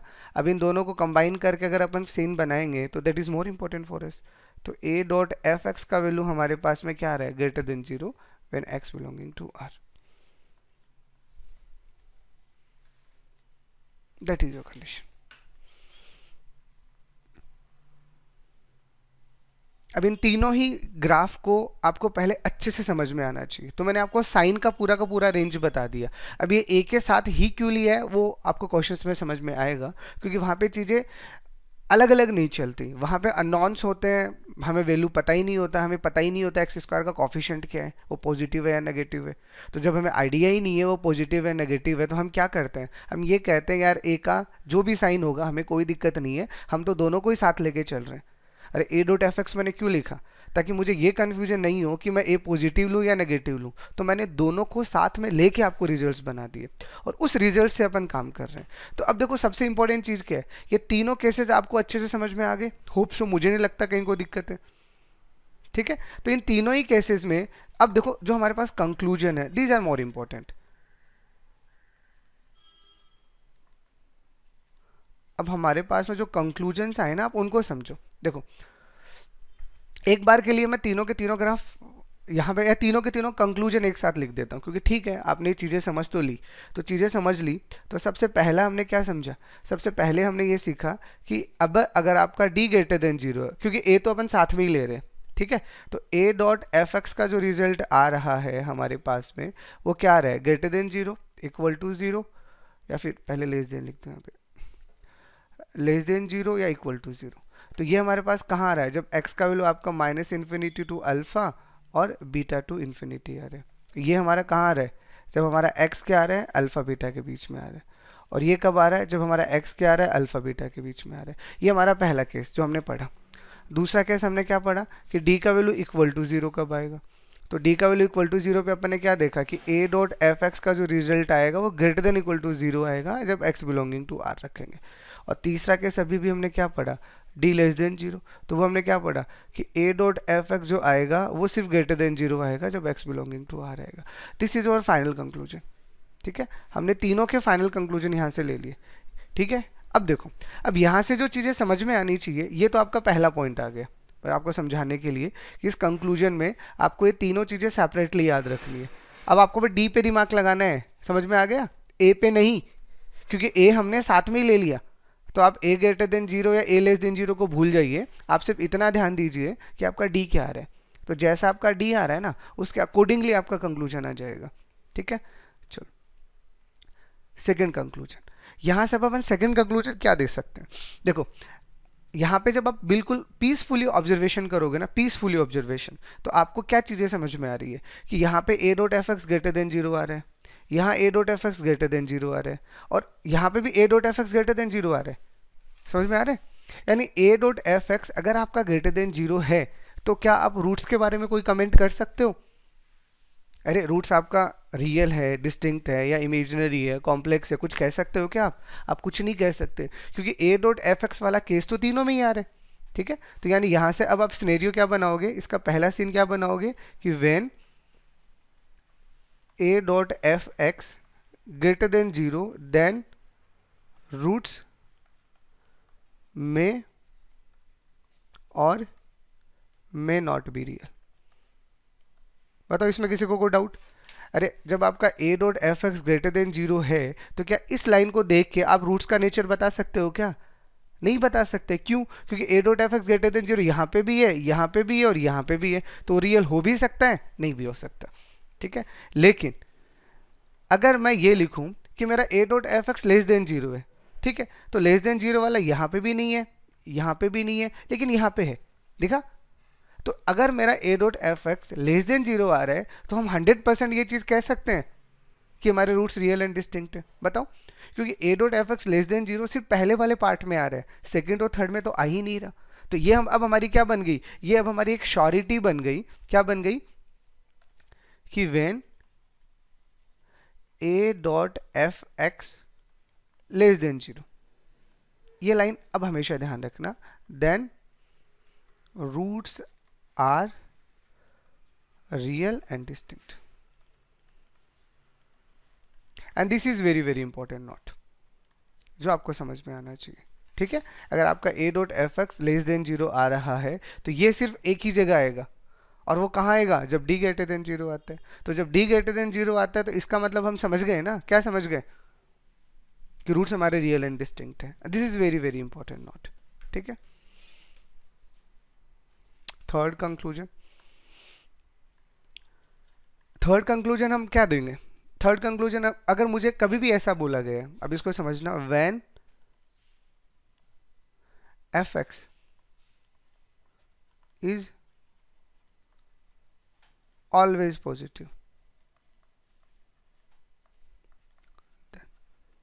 ठीक है। अब आपको सीधा सीधा क्या बोला है, आपको सीधा सीधा ये बोला है कि आपका एफ एक्स जो है वो हमेशा पॉजिटिव है, हमेशा पॉजिटिव है। इसका मतलब वो ना कभी नेगेटिव होगा ना कभी जीरो होगा। ठीक है, तो इस वाले पार्ट को समझने के लिए आप यहां हो, यहां देखो, ये केस नंबर 3 दिख रहा है। अरे इस केस नंबर 3 में इन दोनों ग्राफ्स को ऑब्जर्व करो, इन दोनों ग्राफ्स को ऑब्जर्व करो। तो आप ये पहले वाला ग्राफ ऑब्जर्वेशन के साथ क्या बता सकते हो कि ये मेरा एक्स एक्सिस है, और हमारा जो भी ग्राफ है वो हमेशा एक्स एक्सिस से ऊपर है।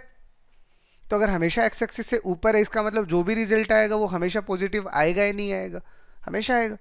ठीक है ना, तो इसका मतलब हम सीधा से क्या बोल रहे हैं कि अगर हमारा ग्राफ जो है वो एफ एक्स जो है वो हमेशा अगर पॉजिटिव है, तो देन हम कंक्लूजन क्या देंगे कि ए हमारा क्या आना चाहिए, ग्रेटर देन जीरो आना चाहिए, और डी हमारा लेस देन जीरो आना चाहिए।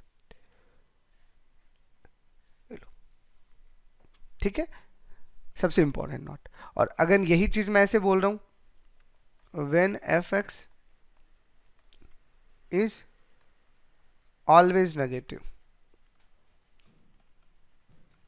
देन अगर आपका एफ एक्स हमेशा नेगेटिव है तो सिर्फ अपन क्या बोलेंगे कि अब बस इतना कर दीजिए, आप ए को लेस देन जीरो कर दीजिए, डी तो अभी भी लेस देन जीरो ही होगा।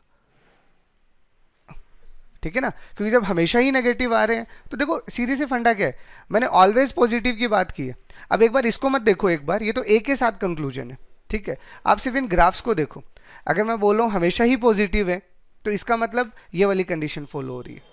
मैं बोल रहा हूँ हमेशा ही नेगेटिव है तो ये वाली कंडीशन फॉलो हो रही है। इसके अलावा बाकी दोनों केसेस के पास जाइए, वहाँ से आपको चीज़ें क्या समझ में आ रही है, वहाँ से हमें चीज़ें ये समझ में आ रही हैं कि पॉजिटिव होते होते जीरो भी हो सकता है या नेगेटिव भी हो सकता है। बट मैंने इसे तो बोला ही नहीं, मैंने तो ऐसा बोला है मुझे एफ एक्स का साइन सिर्फ पॉजिटिव चाहिए, हमेशा चाहिए, उसके अलावा ना नेगेटिव चाहिए ना जीरो चाहिए। तो आप क्या बोलोगे कि ए का वैल्यू जीरो से बड़ा रखें और डी लेस देन जीरो रखें, और अगर हमेशा नेगेटिव आ रहा है तो ए का वैल्यू लेस देन रखिए, डी का वैल्यू भी लेस देन जीरो रखिए।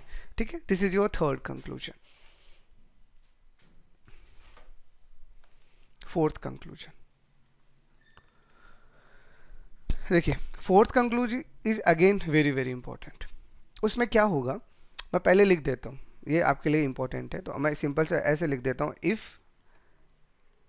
एफ, मान लीजिए यहाँ पे मैं यूज कर लेता हूँ m1 into f m2 less than zero, then roots are real and distinct and there are exactly one root between m1 and m2। ठीक है, अब इस फोर्थ पॉइंट का मतलब क्या है समझाता हूँ, यहीं पे समझ लीजिए, कोई प्रॉब्लम नहीं। देखो मैंने यहाँ पे आपको क्या बोले कि F m1 dot F m2 less than zero. तो लेस देन जीरो का मतलब क्या होगा, लेस देन जीरो का मतलब ये होगा कि इन दोनों का साइन कैसा होना चाहिए, इन दोनों का साइन अपोजिट होना चाहिए। अरे एक साइन पॉजिटिव होना चाहिए और एक साइन नेगेटिव होना चाहिए, ये तो मानते हो, तभी तो इन दोनों का प्रोडक्ट लेस देन जीरो आएगा। अगर दोनों का ही साइन सेम हुआ, दोनों ही पॉजिटिव या दोनों ही नेगेटिव हुए, तो उन दोनों का प्रोडक्ट तो ग्रेटर देन जीरो आएगा। लेकिन अगर इन दोनों का प्रोडक्ट मैंने क्या लिखा है, लेस देन जीरो लिखा है, इसका मतलब क्या है, एक पॉजिटिव है और एक नेगेटिव है। तो आप एक बात बताइए, अभी तक आपने जितना भी ऊपर ऑब्जर्वेशन किया, ग्राफिकल ऑब्जर्वेशन किया, तो उसमें आपने क्या समझा? आप इस चीज़ को गौर से देखना, because the fourth conclusion is the very very important conclusion. आप इस चीज़ को ऐसे देखो, देखो मैं आपको समझाता हूँ ये चीज़। यहाँ से पहले आप केस नंबर 1 को देखो, तो केस नंबर 1 को देखने से आपको क्या समझ में आ रहा है कि आपका ग्राफ जो है वो पार्शियली ऊपर है, पार्शियली नीचे, मतलब कुछ ग्राफ एक्स एक्सिस के ऊपर है, कुछ ग्राफ एक्स एक्सिस के नीचे है। ठीक है, ये सिर्फ केस नंबर 1 में है। केस नंबर 2 और 3 को जब आप चेक कर रहे हो तो देखो केस नंबर 2 में या तो ग्राफ पूरा ऊपर है या पूरा ग्राफ नीचे है। ठीक है, 2 में बस 0 हो गया, 3 में 0 नहीं हुआ। लेकिन पार्शियली है क्या? नहीं है, या तो कंप्लीटली ऊपर है या कंप्लीटली नीचे है। ये हमें कौन बोल रहा है? ये केस नंबर 2 और 3 बोल रहे हैं। अब यहाँ से अगर मैं आपको ये चीज़ ऐसे बोल रहा हूँ कि f m one dot f m two less than zero है, इसका मतलब क्या हुआ कि दोनों के साइन कैसे होंगे? अपोजिट होंगे। अपोजिट होने का मतलब क्या रहा होगा? That is more important. ठीक है, अगर अपोजिट रहे होंगे तो इसका मतलब क्या हुआ होगा? इस फंक्शन का एक बार साइन पॉजिटिव आया होगा और एक बार साइन नेगेटिव आया होगा। मानते हो ये चीज? अरे यानी यहां से अगर मैं m1 की बात करता हूं, मान लो एफ m1 मेरा यहाँ पे कहीं है, इसको अगर अपन समझना चाहें तो ये मेरा m1 पॉइंट है और ये मेरा m2 पॉइंट है। There are two possibilities are there, मैं आपको समझाता हूँ, चलो देखो। ठीक है, तो या तो आपके पास सीन ये आया होगा कि आपका m1 पॉजिटिव बन गया होगा यहाँ पे और आपका m2 नेगेटिव बन गया होगा। अरे तभी तो इन दोनों का प्रोडक्ट लेस देन जीरो आया होगा। या फिर ऐसा हो सकता है कि ये आपका नेगेटिव बन गया होगा, ये आपका पॉजिटिव बन गया होगा। चीज़ें समझ आ रही है? तो अगर मेरे पास में ऐसा सिनेरियो बना कि मेरा m1 अगर यहाँ है तो एफ m1 पॉजिटिव है, ये पॉइंट जो है एफ m1 के लिए, और ऐसे अगर मेरा m2 नेगेटिव, m1 m2 कुछ भी है उसको छोड़ो, लेकिन एफ m2 मेरा क्या आ रहा है? नेगेटिव आ रहा है। तो जब मैं इनको ज्वाइन करूंगा तो मेरा ग्राफ कुछ ऐसा आएगा या नहीं आएगा? बताओ। और ऐसे ही अगर मैं इनकी बात कर रहा हूँ, यहाँ मेरा अगर m1 है तो यहाँ पे मेरा एफ m1 मान लीजिए नेगेटिव है और एफ m2 मेरा पॉजिटिव है। तो जब मैं इन दोनों को ज्वाइन करूंगा, ठीक है, तो इन दोनों को ज्वाइन करने के बाद में मेरा जो ग्राफ बनेगा वो बताओ ऐसा बनेगा या नहीं बनेगा? पहले इस चीज़ को क्लियर कट बताओ मुझे, किसी को इस चीज़ में डाउट है? ये चीज़ समझ में आ रही है? तो ये मेरा यहाँ पे क्या है? ये मेरा यहाँ पे एफ m1 है, यहाँ पे मेरा एफ m2 है। तो या तो ये नेगेटिव है, ठीक है, तो ये पॉजिटिव है, या फिर हो सकता है अगर ये मेरा एफ m1 है, ये अगर मेरा नेगेटिव है तो मेरा एफ m2 क्या है? ये मेरा पॉजिटिव है। समझ में आ रहा है? तो इसका मतलब सिंपल सा है, दोनों के साइन अगर अपोजिट हैं तो ये 100% क्लियर है कि आपका ग्राफ कुछ ऊपर रहा होगा और कुछ नीचे रहा होगा। पता है इस चीज़ में डाउट? और कुछ ऊपर और कुछ नीचे होने वाला केस तो केस नंबर 1 ही है ना, क्योंकि केस नंबर 2 और 3 तो मैं डायरेक्टली क्या बोल रहे हैं, या तो आपका ग्राफ पूरा का पूरा ऊपर है एक्स एक्सिस के, या आपका ग्राफ पूरा का पूरा नीचे है एक्स एक्सिस के, पार्शियली। और यहाँ से हमें चीज़ें क्या समझ में आ रही है? यहाँ से हमें चीज़ें ये आ रही है कि हमारा ग्राफ कुछ ऊपर है और कुछ नीचे है। इसका मतलब 100% ये कौन सा वाला केस है? Case number 1। अरे बताओ, को डाउट हो रहा है क्या यहाँ तक? किसी को सब क्लियर ना? तो अगर केस नंबर मेरा 1 है तो केस नंबर 1 क्या है? D greater than zero. और डी ग्रेटर देन जीरो का मतलब क्या है? Roots are real and distinct. तो देखो मैंने क्या लिखा है, इस लाइन को पढ़ो। अगर ये वाला कंडीशन कभी भी फुलफिल हो रहा होगा तो इसका मतलब रूट्स क्या आएंगे?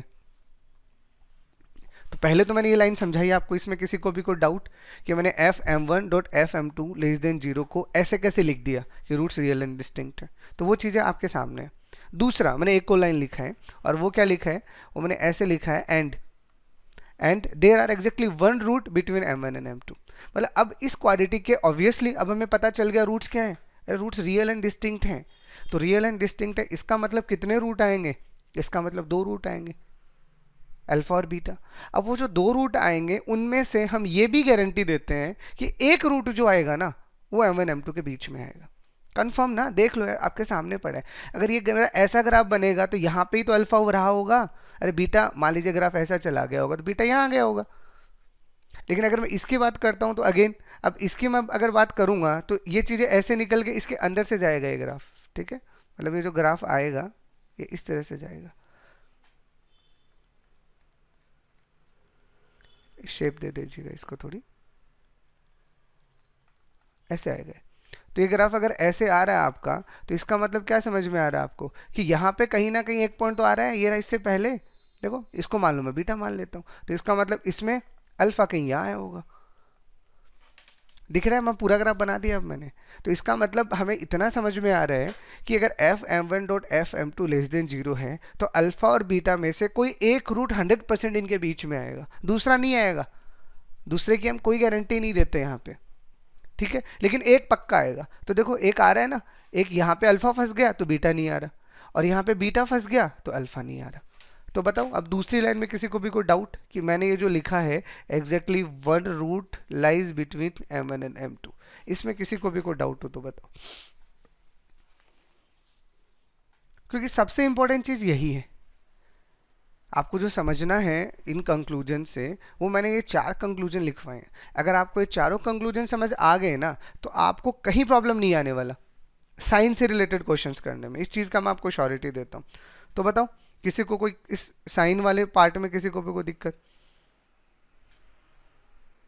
सबको क्लियर? और यही चीज़ अगर मैं आपको ऐसा बोलूँ, बस अब आप खुद बता दो मुझे, अगर यही चीज़ अगर, चलो कंक्लूजन इंपॉर्टेंट तो नहीं है, लेकिन अगर मैं ऐसा लिख देता हूँ कि if f m one dot f m two greater than zero, then क्या बोलेंगे? रूट्स मे और may not be, may not be real.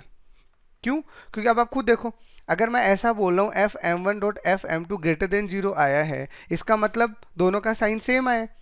अब दोनों का साइन सेम होने का मतलब तो ऐसा भी तो हो सकता है ना कि पूरा का पूरा ग्राफ पॉजिटिव ही रहा हो, या ऐसा भी हो सकता है पूरा का पूरा ग्राफ नेगेटिव ही रहा हो। तो यहाँ से तो हम कोई कंक्लूजन दे ही नहीं सकते, क्योंकि ये वाला सिनेरियो तो केस नंबर 2 और केस नंबर 3 में भी आ रहा है, और अगर केस नंबर 3 कहीं पे भी इंक्लूड हो गया तो फिर तो हम कैसे कह सकते हैं वो रियल आएगा? हम नहीं कह सकते। तो हमने ऐसी बात भी नहीं बोली। हमने तो जहाँ श्योरिटी दी है वो केस नंबर 4 में दी है, केस नंबर 5 में तो देयर इज नो श्योरिटी, कोई श्योरिटी है ही नहीं। तो बताओ यहाँ तक किसी को भी कोई डाउट? चलो, तो ये साइंस से रिलेटेड अगर कोई भी क्वेश्चन आता है, आपको अगर ये बोला जाता है कि क्वाड्रेटिक के साइंस से रिलेटेड कोई भी आप क्वेश्चंस कीजिए, तो this is more important for you, ठीक है। और इसको देख के अब आप क्या बता सकते हो, अब आप किसी भी तरह से कोई भी कंक्लूजन दे सकते हो, अब आपको कहीं दिक्कत नहीं आने वाला, ठीक है। तो चलो इससे रिलेटेड मैं एक आध आपको बेसिक क्वेश्चंस करवा देता हूँ ताकि थोड़ा सा क्लैरिटी डेवलप हो, वो चीज़ ज़्यादा ज़रूरी है। क्वेश्चंस में क्या आएगा, आपको चीज़ें कैसे समझनी है, दीज आर मोर इम्पोर्टेंट, ठीक है। अब मान लीजिए आपको ऐसा बोला है कि if a x square plus b x plus c equal to 0 has complex roots and 4a minus का 2b प्लस का c लेस देन 0, देन, ठीक है, ये आपका क्वेश्चन है। अब इसके लिए कोई ऑप्शंस दे रखे होंगे मान लीजिए आपको, तो मैं कुछ ऑप्शंस ऐसे रैंडम लिख देता हूँ, ठीक है। आपको ऑप्शंस दे रखे हैं कि मान लीजिए आपको दिया गया है a plus b plus c is equal to 0, a minus का 2b प्लस का 4c less than 0, a minus का b plus c greater than 0, और एक आपको दिया है 4a प्लस का 2b प्लस का c ग्रेटर देन 0, ठीक है। This is your question. क्योंकि यहाँ पे बच्चों का ऑब्जर्वेशन लगता नहीं है, इसीलिए इस क्वेश्चन को आप समझो। क्या समझो? वन बाय वन देखो। आपको बोला if this is a quadratic equation has complex roots, इसके रूट कैसे हैं? कॉम्प्लेक्स हैं, ये चीज़ हमें बोली गई है। और उसके बाद में हमें ये बोला है कि ये जो एक्सप्रेशन है 4a माइनस 2b प्लस सी, ये नेगेटिव है। तो अब आप ये बताइए इनमें से कौन सा जो एक्सप्रेशन आपको नीचे दे रखा है वो वैलिड है या ट्रू है? तो इतना देखो, क्या देखो कि अगर ये वाला जो है ये कॉम्प्लेक्स रूट दे रहा है, ठीक है, इतना समझ में आ गया आपको। अगर ये मेरे पास कॉम्प्लेक्स रूट दे रहा है तो इसका मतलब मैं क्या कहूँगा कि जो भी मेरे ग्राफ बन रहे होंगे वो ऐसे बन रहे होंगे, या तो मेरा ग्राफ पूरा का पूरा ऐसे बन गया होगा या मेरा ग्राफ पूरा का पूरा ऐसे बन गया होगा। ये तो मेरी चीज़ें समझ में आ गई, ठीक है। यानी ये हमारे पास a ग्रेटर देन 0 से बना है और ये हमारे पास a लेस देन 0 से बना है, ये हमारे पास पॉसिबिलिटीज आ गई। ये इस लाइन से आई है, सिर्फ इस लाइन से। फिर हमें क्या बोला है कि 4a minus 2b plus c less than 0 है। अब 4a माइनस 2b प्लस सी अगर हमें बनाना है इससे, तो हम कैसे बनाएंगे? देखो, अगर हमें fx का वैल्यू कितना दिया गया है, हमें fx का वैल्यू दिया गया है ए एक्स स्क्वायर प्लस का बी एक्स प्लस सी। तो अब हमें ये एक्सप्रेशन अगर बनाना है तो गौर से देखो क्या दिख रहा है आपको, हमने x की जगह क्या रखा होगा? -2। तो जैसे आप x की जगह यहाँ पे -2 रखोगे, यहाँ पे 4a माइनस का 2b प्लस सी आएगा या नहीं आएगा, बताओ। और आपको क्या बोला गया है कि f -2 का जो रिजल्ट आ रहा है वो लेस देन 0 आ रहा है। इसका मतलब ये ग्राफ तो फिर हो ही नहीं सकता। अरे ये ग्राफ तो हो ही नहीं सकता ना, क्योंकि ये ग्राफ तो तब होगा जब आप x का वैल्यू क्या दे रहे हो, जब पॉजिटिव दे रहे हो। बट यहाँ तो ये x का वैल्यू क्या ले रहा है, यहाँ तो ये x का वैल्यू नेगेटिव ले रहा है, मतलब दिस ग्राफ इज वैलिड। और अगर ये ग्राफ वैलिड है तो इसका मतलब अब इस कंक्लूजन में से हमारा वही रिजल्ट वैलिड होगा जो नेगेटिव रिजल्ट दे रहा है, पॉजिटिव रिजल्ट तो चलेगा ही नहीं। अरे चीज़ें समझ आ रही है क्या? इन चार में से अब मुझे वही रिजल्ट लेना है जो नेगेटिव है, क्योंकि अब मैं ये गारंटी दे चुका हूँ आपको कि यही ग्राफ मेरा फाइनल आंसर है। तो यही ग्राफ मेरा फाइनल आंसर, इसका मतलब मैं x की वही वैल्यू यहाँ ले सकता हूँ जिससे रिजल्ट मेरा क्या आ रहा है, नेगेटिव आ रहा है। पॉजिटिव तो आने ही नहीं चाहिए, तो पॉजिटिव वाला तो मैं देख के ही मना कर देता हूँ, लो ठीक है, ऑप्शन ही हटा दिया। और इमेजरी आ रहा है तो ये वाला चांस वैसे नहीं हो सकता। तो ये तीन ऑप्शन तो आप डायरेक्ट ही रिजॉल्व कर सकते हो, कुछ दिक्कत ही नहीं आएगा आपको, क्योंकि रिजल्ट आपका नेगेटिव आ रहा है। अब आपको ये देखना है कि क्या ये रिजल्ट जो आ रहा है ये नेगेटिव की वजह से आया है। तो इसका मतलब अब हम x की जगह क्या रखेंगे, तो गौर से देखने से आपको समझ में आएगा कि हमने x की जगह कितना रखा है, -½ रखा है। तो आप यहाँ x की जगह -½ रखो, कितना आएगा, अरे कितना आएगा, यहाँ पे x की जगह जब रखोगे तो a/4 माइनस का b/2 और प्लस का c और इक्वल टू 0 तो है ही। एक बार समझ नहीं, अभी अगर अपन कॉमन ले रहे हैं तो वो टर्म के हिसाब से अगर मैं इसको सिंप्लीफाई करूंगा तो यहाँ से अगर अपन 4 कॉमन लेंगे तो कितना आएगा, a माइनस का 2b प्लस का 4c, यही आएगा। अब इसका साइन x का वैल्यू अगर नेगेटिव लिया है तो नेगेटिव ही वाला तो ग्राफ तो है, इसका मतलब इसका रिजल्ट 100% नेगेटिव आना चाहिए। तो 4 इधर ले जाओ तो बिल्कुल नेगेटिव आ रहा है, इसका मतलब this is our required answer.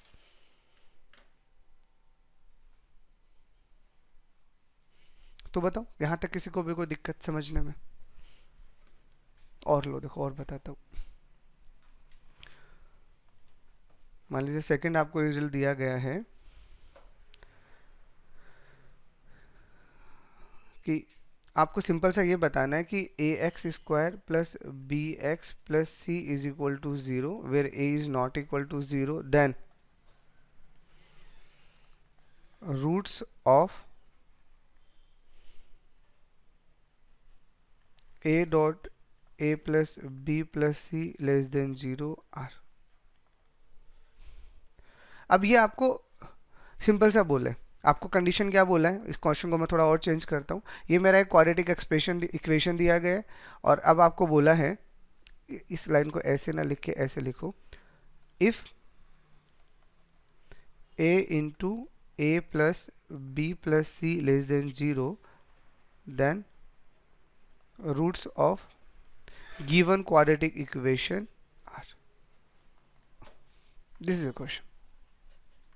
देखो अब सिंपल सा आपको ये दे दिया कि ये मेरी एक क्वाड्रेटिक इक्वेशन है और इसमें मैंने एक कंडीशन दिया है, ये एक कंडीशन दिया है और मुझे ये बताना है कि इस क्वाड्रेटिक इक्वेशन के रूट्स कैसे हैं, रियल है, डिस्टिंक्ट है या कॉम्प्लेक्स है, या नथिंग कैन बी सेड, हम कह ही नहीं सकते, कोई भी कंक्लूजन नहीं दे सकते, समथिंग लाइक दैट।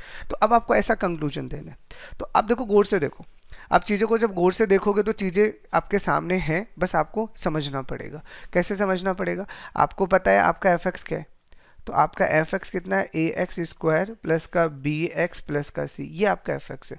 अब आपको बस इतना देखना है कि ये एक्सप्रेशन कब बनी होगी। तो इस एक्सप्रेशन में इसने a को तो a ही रख लिया, ठीक है, तो इसका मतलब ये जो मुझे यहाँ कंक्लूजन दिया गया है, इसको गौर से देखना, ये जो मुझे कंक्लूजन यहाँ दिया गया है a into a plus b plus c less than 0, क्या इसको मैं ऐसे नहीं लिख सकता a dot f1 less than 0, बताओ जरा, लिख सकता हूँ? अरे a तो मेरा एज इट इज आ गया। अब इसको अगर मैं एफ एक्स से लेना चाहूंगा तो ये मेरे पास में f1 नहीं आएगा। अरे बताओ समझ में आ रही है चीजें? और अगर ये मेरा a dot f1 less than 0 आ गया तो अपन ने ऊपर कंक्लूजन क्या लिख रखा है, अपन ने ऐसा कंक्लूजन लिख रखा है कि a डॉट एफ एक्स अगर आपका लेस देन 0 आता है तो इसका मतलब क्या कहते हो आप, roots are always real and distinct. अरे लिख रखा ऊपर यार, लो देख लो, ये देखो आपके सामने ये कंक्लूजन दिख रहा है, case number 2 when a dot f x less than 0। अब जब अपन क्या कहते हैं, रूट्स 100% क्या होंगे, रियल एंड डिस्टिंक्ट। ये दिख रही है क्या चीज़ें? तो अगर ये दिख रही हैं तो इसका मतलब इस वाले कंक्लूजन को मैं यहाँ नहीं लगा सकता क्या? देखो इसने यही तो बोला है कि a x square plus b x plus c equal to zero में ए आपका जीरो नहीं है और ये कि एक्सप्रेशन का वैल्यू लेस देन जीरो है, तो अब आप बताइए इसके रूट्स कैसे होंगे। तो बस हमने यहाँ सीधा सा कंक्लूजन क्या दे दिया, अब हमें ये जो दिया गया था इसको हमने हमारे अकॉर्डिंग कन्वर्ट कर लिया। तो अगर हमारे अकॉर्डिंग कन्वर्ट कर लिया तो इसको देखते ही तो अपन कह ही सकते हैं ना कि रियल एंड डिस्टिंक्ट होते हैं। तो बस हमने क्या किया होगा, x का वैल्यू 1 रख दिया होगा। इसका मतलब 100% ये जो क्वाड्रेटिक दे रखा है इसके साइन कैसे होंगे बताओ, रियल एंड डिस्टिंक्ट 100%। बताओ कोई भी दिक्कत, ऐसी चीजें क्लियर आ रही हैं क्या समझ। चलो एक और क्वेश्चन देख लो। मान लीजिए आपको ये दिया गया है, आपको गिवन क्वाड्रेटिक इक्वेशन दिया गया है again a x square plus का b x plus c is equal to zero where is a is not equal to zero. ठीक है, अब आपको फिर से क्या बोला है कि if c dot a minus b plus c less than zero then find then roots of given quadratic equation are simply like this। ठीक है, तब फिर से देखो आपके सामने, देखो साइन की या रूट्स के नेचर की बात की है। ये क्वेश्चन कॉम्प्लिकेटेड क्यों है पता है, क्योंकि हमें इस क्वाड्रेटिक में एबीसी के बारे में कुछ पता ही नहीं है। और यहीं पे अगर मैं आपको एबीसी का वैल्यू दे दूं तो फिर तो कोई भी बता देगा इसके रूट्स के बारे में। मुझे एबीसी नहीं पता, मुझे इस भाई साहब ने क्या किया, एबीसी की टर्म में एक एक्सप्रेशन दे दिया। अब इस एक्सप्रेशन को देख के सिर्फ इसको देख के मुझे इसके रूट्स के बारे में कमेंट करना है। तो ये इतना आसान नहीं है। चीज़ों अगर ऊपर जितने भी रिजल्ट्स लिखे हैं अगर आपने सारे अच्छे से देख लिए, अच्छे से समझ लिए, तो आप इनके कंक्लूजन के बारे में बता सकते हो, नहीं तो आप नहीं बता सकते। जैसे मेरे पास ये क्वेश्चन है, ये मेरा क्वाड्रेटिक एक्सप्रेशन आ गया। अब मुझे पहले तो ये समझना है कि मैं लूँ कैसे। तो इसको लेने के लिए अब मैं x की कोई ना कोई वैल्यू रखूंगा और फिर उसको जज करूंगा। तो सबसे पहले जब आप x का वैल्यू 0 रखोगे तो f0c आएगा या नहीं आएगा बताओ। अरे इसमें आप x की जगह पे 0 रख दो यार पहले तो जैसे आपने 0 रखा c मिल गया। फिर आपने यहीं पे x की जगह -1 रखो, तो जैसे आप f -1 रखोगे कितना आएगा, a माइनस बी प्लस सी आएगा या नहीं आएगा बताओ। आया। तो ये जो मुझे दे रखा है c डॉट a माइनस का b plus c less than zero, इसको मैं अकॉर्डिंग टू मी मैं ऐसे नहीं लिख सकता, बताओ जरा। अरे ये तो उसने दे रखा है भाई, हम क्या लिखेंगे वो मैटर करता, तो हम इसको ऐसे लिख सकते हैं। और अगर मैंने ये लाइन लिख दी तो अभी भी तो लिखवाया कि f m one dot f m two अगर लेस देन जीरो आ गया तो अब क्या कंक्लूजन देते हो, roots are always real and distinct, और एक रूट पक्का एम एन एम टू के बीच में आएगा, यही तो बोला। तो इसको सिर्फ इस लाइन को देख के वी कमेंटेड कि रूट्स क्या होंगे, roots are real and distinct.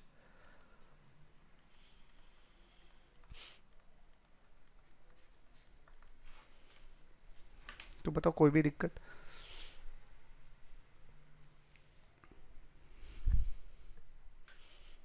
चलो एक क्वेश्चन और देख लो, कि जितने केसेस मैंने ऊपर लिखवाए हैं ना, मैं एक बार सबके एग्जांपल्स करवा रहा हूँ ताकि आपकी क्लैरिटी आए। आपको बोला गया है इफ, आपको दिया गया मान लीजिए a plus 4x square minus का 3 time of x plus a equal to 0 always have, ठीक है, ये कोई एक्सप्रेशन है, इस एक्सप्रेशन को आप ऐसे लिख दीजिए, if f x equal to a plus 4x square minus का 3x plus a always have positive value then find value of a, like that is your question. अभी क्या है कि मैं केस के अकॉर्डिंग प्रॉब्लम्स करवा रहा हूँ, और भी प्रॉब्लम्स करवाऊंगा, बट अभी जो जितने केस लिखे हैं एक बार उनको तो समझ लो, वो तो अभी तक थ्योरी चल रही थी, अभी असली दौर तो अभी स्टार्ट हुआ है। तो आपको क्या बोला है, एफ एक्स का वैल्यू आपको दिया है a plus 4x square minus का 3x प्लस a, ये आपको दिया गया, ऑलवेज है पॉजिटिव वैल्यू। इसका जो रिजल्ट आ रहा है वो हमेशा पॉजिटिव आ रहा है, तो बताइए a का वैल्यू क्या आएगा। तो अभी भी तो देखा हमने कि अगर हमारे पास में एफ एक्स का value a x square plus b x plus c, इसका रिजल्ट अगर हमेशा पॉजिटिव आता है तो हम क्या बोलेंगे कि a का वैल्यू ये आना चाहिए और d का वैल्यू ये आना चाहिए, लिखवाया ऊपर। लिखवाया ना कि ए का वैल्यू हमेशा पॉजिटिव चाहिए और डी का वैल्यू लेस देन जीरो चाहिए, इसका रिजल्ट हमेशा क्या आएगा, पॉजिटिव आएगा, तो लगा दो। तो ए की जगह यहाँ पे क्या है, a+4, तो पहला अपन क्या बोलेंगे कि a+4 ग्रेटर देन जीरो चाहिए and D less than zero, तो डी मतलब बी स्क्वायर माइनस 4ac, तो डी कितना आ रहा है आपके पास में, डी आपके पास में आ रहा है माइनस का बी स्क्वायर माइनस का 4ac, ये क्या आना चाहिए, लेस देन जीरो आना चाहिए। तो इसको सॉल्व करेंगे तो ये 9 माइनस का 4a² और माइनस का 16a लेस देन जीरो, यही आएगा। ठीक है, तो इसको तो सॉल्व सीधा सीधा ही कर लेते थे, a का वैल्यू कितना आएगा, ग्रेटर देन -4, ये तो सीधा सीधा ही सॉल्व हो गया, इसमें कहीं कोई दिक्कत नहीं है। इसकी अगर अपन बात करते हैं तो यहाँ से मेरे पास ये 9 माइनस का 4a² माइनस का 16 है, तो माइनस आप कॉमन लेके कैंसिल आउट कर दो, तो 4a² प्लस का 16a माइनस का 9 ग्रेटर देन जीरो, ये आपके पास एक एक्सप्रेशन बन गया। ठीक है, अब इसका डी देख लो आप, अब इसके क्या करने पड़ेंगे, फैक्टर करने पड़ेंगे।